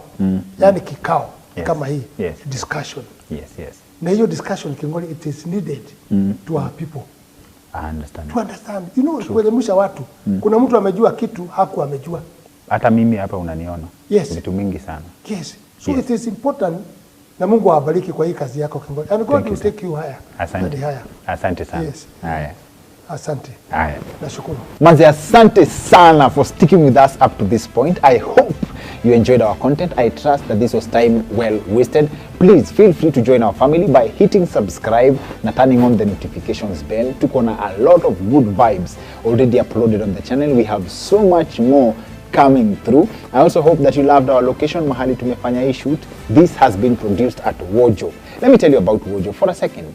Wojo is a premium co-working space. Like if you ever have office needs, unataka ofisi for a certain duration of time, fully furnished, a place that can bring out the best of you, the best out of you in terms of creativity, in terms of productivity, you need to check out Wojo. We have a link in the description below on how to get in touch with Wojo. The location is Upper Hill, Makiwa Hotel, formerly Crown Plaza, 10th floor. You'll get an office space, all office amenities at very competitive rates and a very classy environment. Check out Wojo. I've been your host, Dr. Kingori. See you on the next one.